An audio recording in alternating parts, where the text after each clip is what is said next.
Ini saya minta dicatat bahwa wali kota Bima Arya, wali kota Bogor, sekaligus sebagai kepala Satgas COVID-19 di pengadilan yang mulai ini telah melakukan kebohongan di atas kebohongan. Ramai-ramai, Bima Arya ditantang mubahalah oleh kuasa hukum HRS. Simak berita ini sampai selesai. Pastikan Anda terus bersama kami di kabar NKRI, akurat dan terpercaya. Juga menanyakan apa sih yang memotivasi dari Bima Arya itu melaporkan? Karena dari tim penasihat hukum yang lainnya, Pak Presiden juga apakah ada tekanan atau ada komunikasi? Dia menyampaikan ada komunikasi, tapi masih bergulir untuk nanti kepastiannya mengenai masalah proses komunikasi. Karena dokter yang datang juga menyampaikan bahwa kita tidak usah terlalu dipermasalahkan hal yang semacam ini. Yang penting bagaimana penanganan bisa teratasi secara baik. Terus yang ketiga bahwa yang terkait dengan Mercy, bahwa Mercy kan sudah melakukan swab. Dia memaksakan kalau bisa juga dari Satgas untuk bisa ikut memeriksa, dan oleh Bima Arya menyampaikan bahwa Mercy juga punya hak untuk mengecek mengenai masalah kesehatan beliau terkait dengan COVID-19, dan itu sudah dilakukan dan komunikasi sudah baik.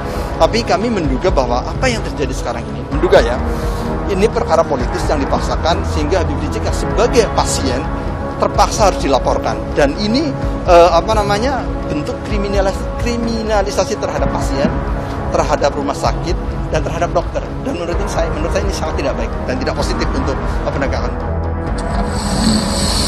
Setelah menerima informasi tadi, saya melakukan konfirmasi kepada Dr. Andi Tatat, Direktur Utama Rumah Sakit. Informasi apa tadi? Informasi dari pusat, dari nomor yang tidak saya kenal, bahwa ada keberadaan Habib Rizik Syihab di Kota Bogor, tepatnya yaitu di Rumah Sakit Umi. Ya. Terus kemudian berdasarkan jawaban dari Pak Dirut, saya menyampaikan bahwa ini perlu atensi khusus. Saya minta Pak Dirut itu maksudnya siapa? Pak Dr. Andi Tatat. Dr. Andi Tatat ya. Dr. Andi Tatat. Dr. Andi Tatat ya. Dr. Andi Tatat ya. Dan saya minta atensi khusus terkait dengan pencegahan persoalan prokes di rumah sakit, karena kami mengkhawatirkan bahwa akan terjadi kerumunan di sana. Jadi saya juga berkomunikasi dengan Forkopimda memastikan pengamanan di sekitar rumah sakit ini.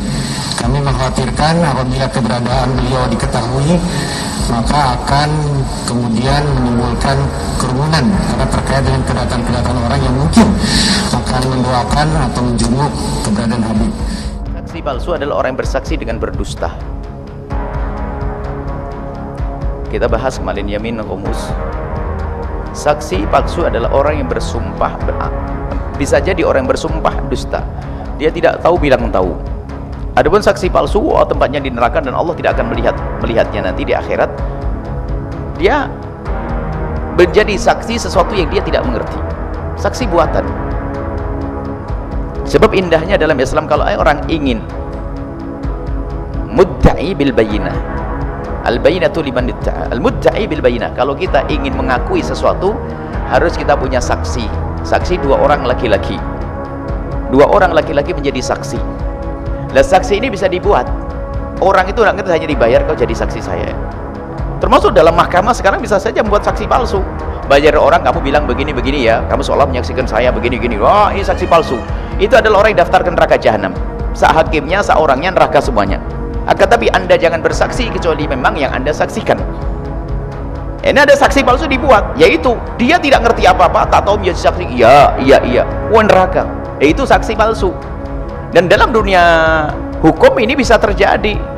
Mungkin 50 orang sudah dibuat, didatangi untuk dibuatkan cerita, dikasih duit untuk sepakat mengatakan, oh iya saya melihat itu, ya melihat. Sehingga orang yang dituduh tadi menjadi orang yang akan dihukum. Maka seorang hakim hanya melihat zahirnya. Saya seorang hakim misalnya, ada orang datang dengan saksinya, saya mempercayai kalau saksi palsu urusanmu dengan neraka, dengan Allah. Kalau saya misalnya seorang hakim, Nabi mengatakan, aku ini hanya bisa menghukumi secara lahir saja.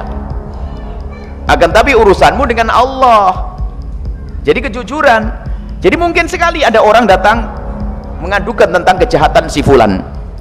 Si fulan mengatakan saya tidak melakukan apa-apa. Tatonya saya punya saksi. Tatonya 6 orang ngangkat saya jadi saksi. Bisa jadi itu saksi palsu. Kemudian orang itu dihukum. Setelah dia dihukum, dia masuk surga, katailah. Dihukum atas dasar kezaliman, dia adalah orang yang mulia nanti di akhirat. Tapi ini saksi palsu, dan yang membuat saksi palsu tidak akan dilihat oleh Allah dan dia ahli neraka jahanam. Itulah mungkin terjadi dalam dunia hukum. Sekarang kan banyak saksi palsu yang dibuat. Saksi palsu dan saksi ahli. Di sana ada saksi ahli lagi. Ada saksi ahli, saksi palsu. Ada yang menggabungkan lagi saksi ahli palsu. Nah, ini dalam dunia hukum kan seram sekali itu. Ketahuilah, takutlah kepada Allah.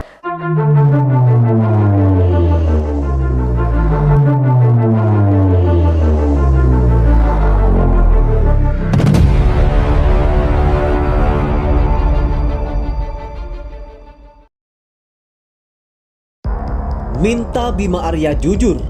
PA 212 ingatkan sumpah dalam sidang Habib Rizik.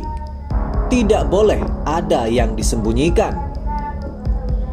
Wasekjen Persaudaraan Alumni 212 yakni Novel Bamukmin meminta agar Bima Arya jujur dalam persidangan hingga ungkit soal sumpah. Semua bermula ketika ia mengomentari pernyataan Wali Kota Bogor Bima Arya yang mengaku menerima informasi dari nomor tidak dikenal terkait keberadaan Habib Rizik Syihab di Bogor. Seperti diketahui, hal itu disampaikan Bima Arya saat menjadi saksi dalam sidang Habib Rizik Syihab pada kasus swab test Rumah Sakit Umi di Pengadilan Negeri Jakarta Timur pada Rabu 14 April 2021 lalu. Menanggapi hal itu, Novel buka suara dan meminta Bima Arya untuk mengungkap nomor tidak dikenal yang memberinya informasi tersebut. Seharusnya Bima Arya harus memberitahu nomor yang didapat berkenaan dengan informasi yang didapat, ujar Novel. Pria yang juga kini menjadi kuasa hukum Gus Nur itu menambahkan, jikalau Bima Arya memberitahukan nomor telepon itu dalam sidang, maka hakim bisa memerintahkan pemeriksaan kontak tersebut.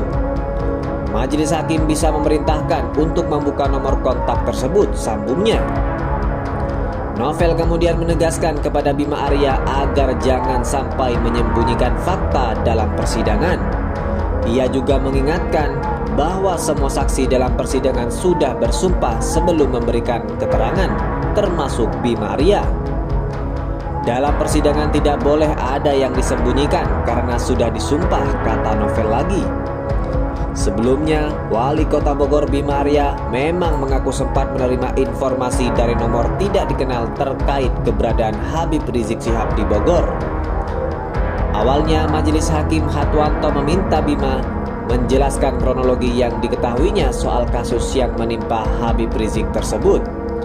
Bima pun menjelaskan bahwa pada Kamis 26 November 2020 ia mendapatkan informasi terkait keberadaan Habib Rizik yang sedang menjalani perawatan di Rumah Sakit Umi Bogor. Ia juga mengaku langsung menggelar rapat dengan Kadinkes Bogor hingga Forkopimda setempat. Kami membahas langkah-langkah terkait dengan pencegahan penanggulangan COVID-19 di Kota Bogor saat itu, papar Bima dalam persidangan. Karena kasus sedang terus meningkat, jadi kami harus mengambil langkah-langkah yang strategis dan cepat, sambungnya. Hakim pun mempertegas soal asal informasi yang diterima oleh Bima Arya terkait keberadaan Habib Rizik menjalani perawatan di Rumah Sakit Umi. Informasi dari pusat, dari nomor yang tidak saya kenal, bahwa ada keberadaan Habib Rizik Syihab di Kota Bogor, tepatnya yaitu di Rumah Sakit Umi, pungkas Bima. Saya minta dicatat bahwa Wali Kota Bima Arya, Wali Kota Bogor, sekaligus sebagai Kepala Satgas COVID-19 di pengadilan yang mulia ini telah melakukan kebohongan di atas kebohongan.